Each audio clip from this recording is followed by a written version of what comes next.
So, welcome back to our subject, organization and management. So, after discussing planning and organizing, we're heading now to our discussion about staffing. Managers often consider human resources as their organization's most important resource. So, very few administrators would argue with the fact that human resources are very important for the efficient and effective operation of a company.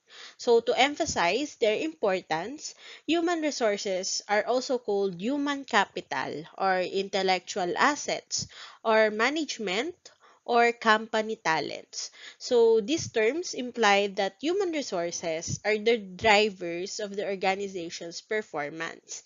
Hence, staffing is a crucial function of managers. So, in this chapter, we will define the concept of staffing and discuss the various processes involved in systematic staffing. So, since in the organization and management, we really focused on the important functions of the managers or the things that are needed to be done under in an organization or any business. So let's head now to the topics under staffing. So for this chapter, we're going to discuss the following topics. A. Definition and nature of staffing or lesson 1. Lesson 2 about recruitment. Lesson 3 about selection. Lesson 4 training and development. Lesson 5 compensation or wages and performance evaluation or appraisal. And then about employee relations, employee movements, and last lesson would be reward system. Lesson 1, definition and nature of staffing. Staffing, according to Dick and Newbert, is a human resource function of identifying, attracting, hiring, and retaining people with the necessary qualifications to fill the responsibilities of current and future jobs in the organization. So technically, yung staffing is all about the human resources or yung about sa mga tao under the organization. So it can be the managerial post or the non-managerial post or human resources. The number of managerial personnel or the non-managerial human resources needed by an organization will depend upon the size and complexity of its operation. So later on, we will discuss more about this under the steps that are included in staffing. So, kasi itong staffing is all about nga human resources. So, simula sa paghahanap pa lang or pag-identify mo pa lang kung ano yung mga jobs na kailangan sa isang organization and then up to retaining those people na nandun na sa organization or firm. So next will be the two main components of staffing. So we have recruitment and selection. So what's the difference between these two? So first, recruitment is a process of identifying and attracting the people with the necessary qualifications. And then the selection is choosing who to hire. So again, yung recruitment is ina-identify mo pa lang kung ano yung mga kailangan na job or work under your organization and then you attract people para pumasok dun sa organization mo.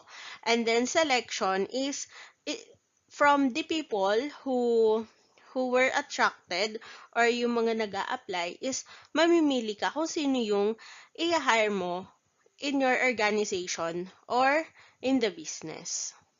So, later on, meron tayong separate lesson or topic wherein we will understand these two even more. So, I hope you got a picture of what we will be discussing later on. So, for now, let's discuss the steps in staffing. So, the first step includes the identifying of job position vacancies, job requirements, as well as workforce requirements. So, dito papasok yung identifying dun sa definition natin ng staffing. So, based on the work that needs to be done, it should be fairly easy to estimate what your manpower requirements are. So, you can do this analysis through workload and workforce analysis. So, what's the difference between this workload and workforce analysis? So, workload analysis is a process of determining the various jobs being done and any existing organizational objectives. So, under workload analysis, ang ina-analyze natin is yung mga jobs or works that are needed to be done or what we are doing, of course, to meet the objectives of the organization. So, meaning, for example, there is an additional requirement or process to be done, and then kakailanganin mo ng manpower or mga tao for that. So, meaning, ina-analyze mo yung workload na nandun para maghanap or mag-identify ng mga job position or vacancies and job requirements para dun sa magiging workforce or manpower mo within the organization. While workforce analysis is the process of assessing the existing abilities of the current employees, what is missing, and how much manpower is necessary to fill this need. So, dito naman sa workforce analysis, ang ina-analyze mo naman is yung existing abilities ng current employees mo. So, again, sa workload, yung pinaka-work or yung job, and dito sa workforce, so yung tao mo naman.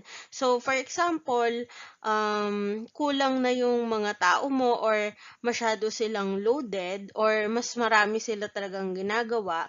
So, you assess ano yung nagkukulang or ganong karami pang manpower yung kailangan mo para mas ma-fill up mo yung mga missing dun sa nangyayaring processes or nangyayaring trabaho under your organization. So the next step is checking internal environment of the organization for human resources. So, 'di ba, after doing the workload and workforce analysis, the manager compares both as excessive workload over workforce, indicated understaffing, and you need to appoint more people. So, kapag mas marami yung workload, so yung work, kaysa dun sa workforce mo or dun sa mga tao, so, mas kailangan mo pa ng more na tao to be able to fill up those workload. Whereas, if excess naman yung workforce mo over workload, so, ang ini-indicate niya is meron kang overstaffing and you need to remove or transfer some employees elsewhere. So, ibig sabihin kasi parang hindi nagkakaroon ng full utilization yung mga employees mo since mas marami nga yung workforce over the workload or yung sa mga trabaho. So, as both overstaffing as well as understaffing are undesirable. So, parehas naman din siyang undesirable. So, the manager tries to find out the manpower requirement by equating workload analysis to workforce analysis. So, dito sa pag-check, matitignan nila kung ano ba talaga yung nangyayari within the organization. So, kung mas marami ba yung workload or mas marami ba yung workforce. And they are doing their best to balance both the work and the workforce. Next step is external recruiting. So, if we can fulfill the requirement from inside the organization through transfers and promotion, then it is very economical and fast. But generally, organization must fulfill its requirement from the outside the organization. So, dito na papasok yung external recruiting. So, it means to recruit people from outside the organization. So, contact various placement consultants, employment exchanges, contractors, etc. But the most common way to recruit fresh talent is through advertisement. So, company advertises in newspapers, kaya makikita nyo dun, di ba, yung classified ads or yung kung saan pwede ka maghanap ng work. And many job seekers, after reading the advertisement, applies for the job. So, about this external recruiting or the recruitment process, we're going to discuss this fully on the next lesson. Next is selecting those with essential qualifications for the job opening. So, selecting or the selection refers to choosing the most suitable candidate to fill the vacant job position. So, the selection is done through a process which involves tests, interviews, etc.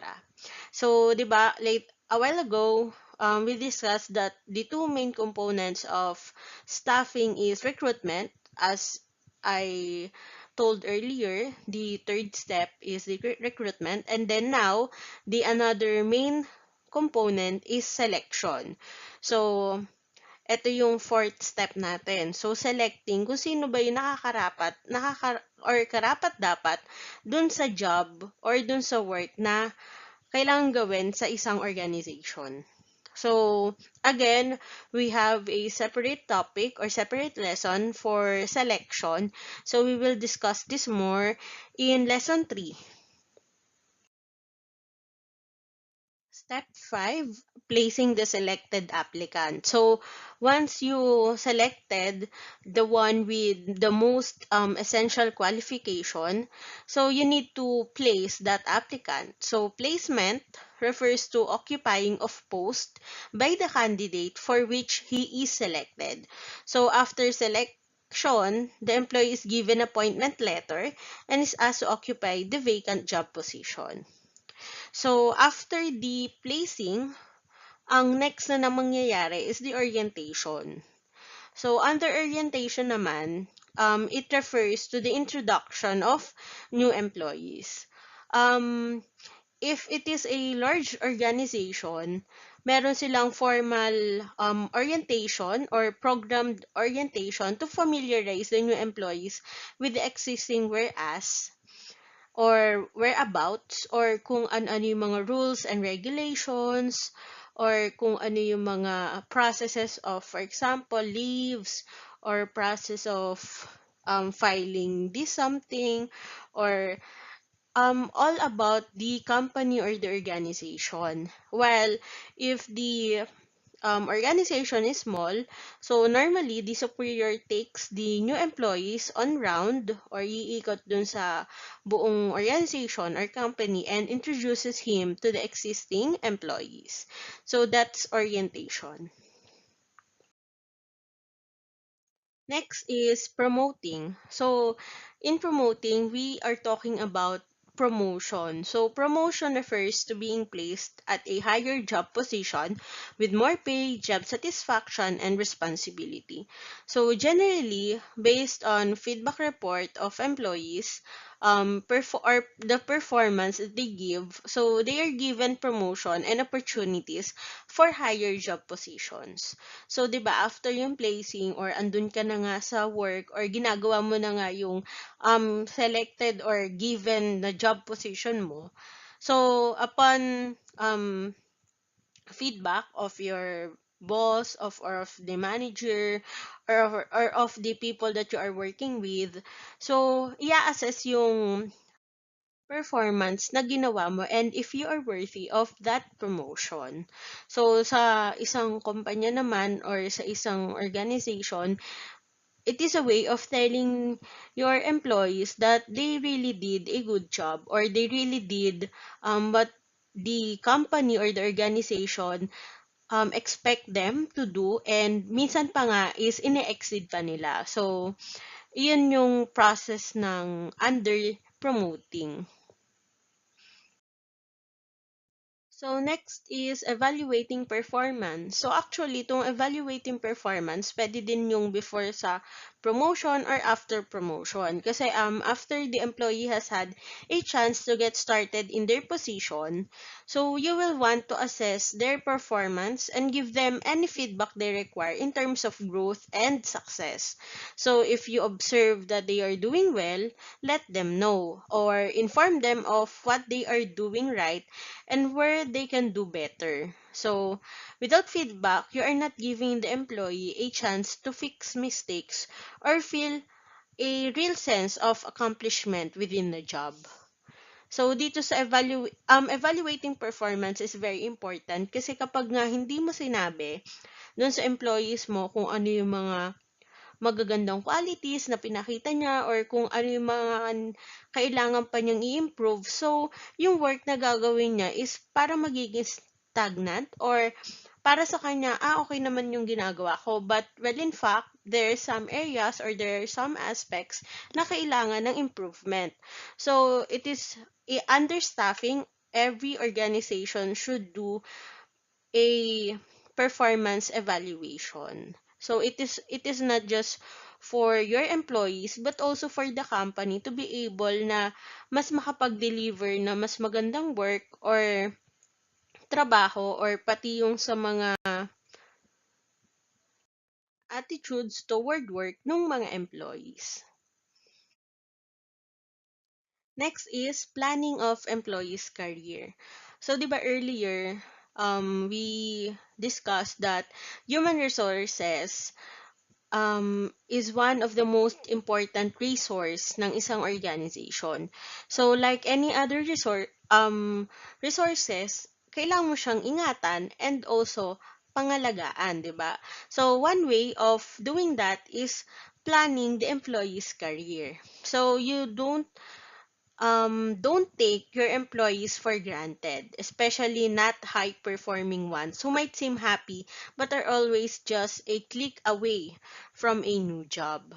So, kailangan mo silang pangalagaan pantay-pantay. So, several studies also, including LinkedIn's Why and How People Change Job Report found that the top reason people leave their job is a lack of opportunity for advancement. So, minsan, di ba, tatanungin mo, why did you resign? Or, why why you leave your previous job, and then most of them answer that they want a career growth or they want to try another opportunity or they want an opportunity advancement or yung parang mas makakapag-elevate nung career nila. So, as a firm or as an organization, for your employees not to leave, so you need to plan their career. So if you're a managing or if you are managing a department and don't have a career development plan for everyone in it, I think that's a really a downside of the organization. So kailangan kasi nga meron ka ding career development plan. Hindi lang pwedeng andyan lang sila to do the work, but also you need to involve them or involve the company on their career growth. So normally what happens in an organization is that there is a formal meeting or there is a counseling kung ano yung mga plans mo for your career or what you want to accomplish. So here are a few examples of before you sit down for a formal meeting is ano yung mga preparation na pwede mong ibigay dun sa employees mo for them to develop a career plan. So, you can ask them to think about what they want to have accomplished in 5 years' time. So, this will give you something to create a plan around. So, for example, they want to be in this certain position. So, magkakaroon ka na ng plan on how to target that position.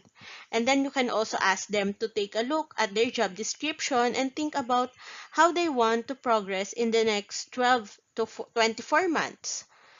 And then you can ask them to think about what type of path they want to take, or do they want to specialize or move into management. So if or yan. So, itatanong mo sa kanila if ano ba yung path na gusto nila? Gusto ba nila, for example, is doon pa rin sa operations or more on mas gusto na nila yung magmamanage na sila ng mga tao? So, you can ask them those things. And also, it is also important to ask them to conduct a SWOT analysis or the strength, weakness, opportunity, and threats analysis on themselves. So, how can they create a career plan that plays on their strengths? Or kung paano nila mas mawo-work pa yung weaknesses nila? And how can they take advantage of the opportunities that they have?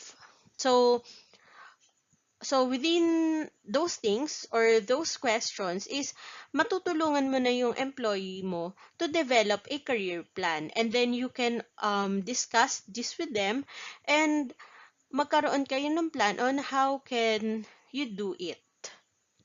And aside from that, hindi lang naman siya one-time meeting. So, from every now and then, you need to ask them what's happening or any progress for their career plan. So, something like that.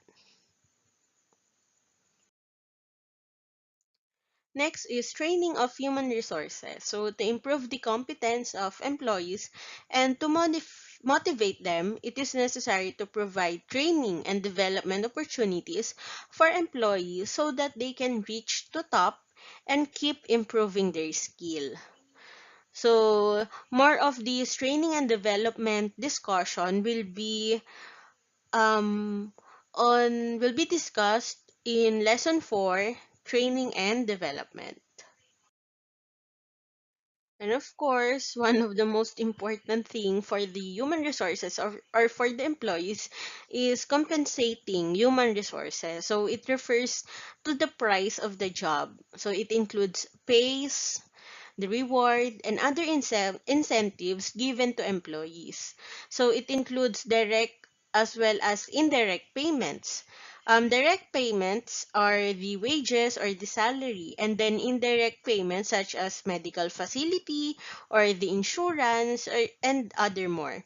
So the managers must fix right the compensation based on the qualification, the type of job, and of course, kung ano yung ginagawa niyong work or kung ano yung job description. And then, more of this will be discussed on our lesson 5. So lesson 5 is about the compensation or wages and performance evaluation or appraisal. And that's lesson 1, the definition and nature of staffing. Lesson 2, recruitment. So earlier, we identified recruitment as the process of identifying and attracting the people with the necessary qualifications. So, under recruitment, if there is a job opening, dapat yung mga administrators must be really careful when recruiting and choosing who to bring into the organization. So, they must see to it that the recruit possesses the knowledge and the skills needed to be successful in helping their company achieve their set goals and objectives. And he or she is suited for the job position and job design. So, ibig sabihin, ang recruitment, hindi din siya madaling process because you need to make sure na yung mag apply or yung recruit mo really possesses the knowledge and skills and alam talaga yung job description and it is well suited for him or her. So, recruitment may either be um, two. There is a two methods of recruitment. So we will be discussing this for the lesson 2. So again, recruitment may either be external or internal. So when we say external recruitment, outside sources are considered in the process of locating potential individuals who might want to join the organization and encouraging them to apply for actual or anticipated job vacancies. So, unsolicited applications and referrals from employment agencies and schools are examples of sources outside the company from which the management could select an applicant who best fits the job opening. And later on, we will discuss the methods included under external recruitment. So, ano naman yung internal recruitment? So, in internal recruitment, filling job vacancies can be done through promotions or transfer of employees who are already part of the organization. So, in other words, yung recruitment is within the organization under internal. So, it might be transfer of employees from one department to another department or promotion of a certain employee to a higher position. So that's what you call internal recruitment. So let's discuss first the methods that are included under external recruitment. External recruitment methods include number one, advertisement. So through websites, newspapers, trade journals, radio, television, billboards, posters, and emails, among others. So ibig sabihin, dito nakalagay yung job description or what is the company is looking for or yung mga job offers, yon. So through advertisement. Unsolicited applications. So it is received by employers from individuals who may or may not be qualified for the job openings. So also, dito kasi para nagkakaroon ng initiative yung mag-a-apply to contact a company even though they may not have indicated that they need new staff.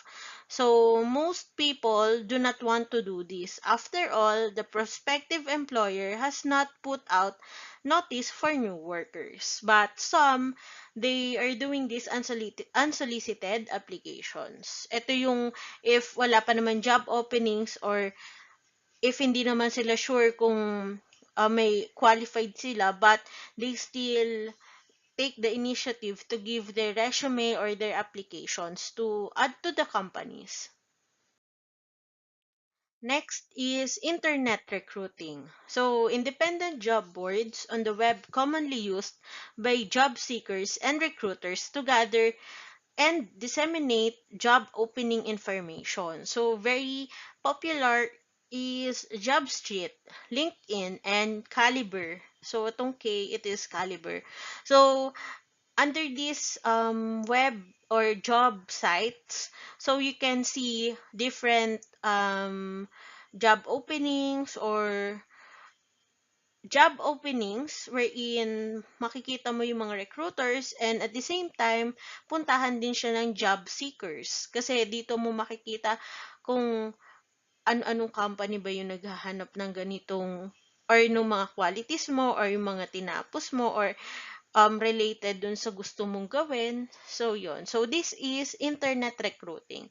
So, it is very rampant nowadays since everyone is in the internet. Employee referrals. So, it is the recommendation from the organization's present employees who usually refer friends and relatives who think that are qualified for the job. So, for example, this certain individual is already an employee of a company and then malalaman niya merong opening for this position and alam niya na yung friend niya is really qualified for that. So, sasabihin niya dun sa friend niya na, uy, merong job opening sa company namin about this, ganyan, ganyan. And then, so that's a way of employee referral. So, ibig sabihin, nalalaman yung job opening or job description through the organization's present employees. And also, some companies, they give referral fees wherein nagbibigay sila sa mga present employees nila ng parang way of token siya or binibigay nilang reward for recruiting someone na qualified dun sa job or hinahanap ng company. Next is executive search firms. So it is also known as headhunters. So it helps employers find the right person for a job. So such firms seek out candidates with qualifications that match the requirements of the job openings that their client company hopes to fill. So ibig sabihin dito, meron separate na firm na sila yung maghahanap nung tamang employ candidates or people who are really qualified for the for the job requirements or yung hinahanap nung firm or nung business. Educational institutions, so good sources of young applicants or new graduates who have formal training but with very little work experience. So for technical and managerial positions, schools may refer some of their alumni who may have the necessary qualifications needed for the said job positions. So dito naman, ang with the use of yung mga educational institutions or kung anong school ka galing, for example, so nakakatulong sila kung paano ka maghahanap ng work. And at the same time, yung iba kasing companies, ganyan, minsan pumupunta na talaga sila dun sa mga educational institutions. Kaya nga meron 'di bang nagkakaroon ng mga job fair within the school. So, ganito yung ginagawa dito under ng educational institutions method. Next is professional associations. So, it may offer placement services to their members who seek employment. So, employers may make use of the listings that they publish in their journals regarding members who are available for possible recruitment or hiring. So, ibig sabihin, through the professional association, nagkakaroon ng chance yung mga members na sila na yung mismong hanapin ng employers. So, it can also be na yung employers ay member din nung professional association na yon. Kaya parang kaysa maghanap sila kung saan-saan pa, edi dun sa parang ka-member na nila. So, that's one way of external recruitment method. Labor union. So, possible sources of applicants for blue-collar and professional jobs. So, to kasing labor union or trade union is an organized group of workers who unite to make decisions about conditions affecting their work. So, ibig sabihin, halos pare-pareha sila ng nature of work. So, ano-ano ba tong example ng labor unions na meron tayo dito sa Philippines? So we have Federation of Free Workers, Bukluran ng Magagawang Pilipino, or the Collective Labor Movement, Kilusang Mayo 1, Katipunan ng Mga Anak Pawis sa Pilipinas. So through this union, nagkakaroon siya ng way or possible na dito na hanapin or ito yung maging source para magkaroon ng applicants for the blue-collar and professional jobs. And aside from that, these labor unions are groups of workers who band together to have a better chance to obtain higher pay, benefits, and better working conditions. So, yun talaga yung pinaka parang purpose kung bakit may mga labor union. But yun nga, it is also a way kung paano magkakaroon ng work tong mga member nitong mga labor unions na to. Next is public and private employment agencies. So it may also be good sources of applicants for different types of job vacancies, for they usually offer free services while private ones charge fees from both the job applicant and the employers soliciting referrals from them. So dito, merong separate company or public or private employment agencies na tumutulong in order to find good sources or good applicants na qualified for the job vacancies. So usually nga, ang china-charge nitong mga public or private employment agencies na to is yung fees nila sa paghahanap dito sa mga applicants na to, and also parang yung nagiging ano siya parang referral fee. So parang nagre-refer sila sa iyo, and then in return babayaran mo sila na parang ano siya, referral fee. So what do you think is the advantage of doing this? Syempre, yung iba kasi nagtitiwala sa gantong klase ng method. One thing is because lalo na kapag yung private or public agency is matagal na. So, technically, mas alam na nila kung paano mas makakakuha ng good sources of applicants. So, parang alam na din nila yung ginagawa nila. So, meron na silang processes ng maayos na pagkuha sa mga tao, pag-scan sa mga possible applicants. So, yun, parang i-delegate mo na sa kanila yung ganong processes para medyo ma-sure ka na qualified talaga yung mga employees na mapupunta sa'yo. So again, all of that are included under the methods of external recruitment. So now we're going to discuss the method naman of internal recruitment. So in internal recruitment, recruitment may be done by using company bulletin boards, company intranet, company newsletters, and recommendations from department or unit heads, among others. So, kasi 'di ba nabanggit nga natin kanina na under internal recruitment, yung recruitment is within the organization lang. So, it can be done by promotions or transfer of employees. So, paano mo nga gagawin yung internal recruitment? So, eto nga, pwede mo siyang gawin through bulletin boards, ilalagay mo dun yung mga job description or kung ano yung mga job that are vacant. And then you can also send emails or company newsletters or recommendations, for example, from one department to another department. So that's the way of recruiting under internal recruitment. So most managers actually prefer to follow a policy of filing job openings through promotions and transfer. So why? Because para mas maayos and mas clear and mas may process or parang mawalan ng issue, because sometimes it can be an issue because yung iba binebase yung promotion dun sa tagal sa company.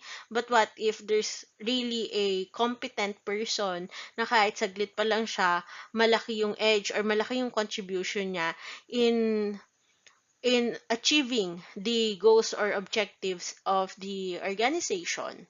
So yun. So kaya most managers mas pine-prefer nga nila na merong proper policy or merong policy na fina-follow. But again, under internal recruitment, so yung method na ginagawa is usually ito lang, company bulletin boards, company intranet, company newsletters, and recommendations.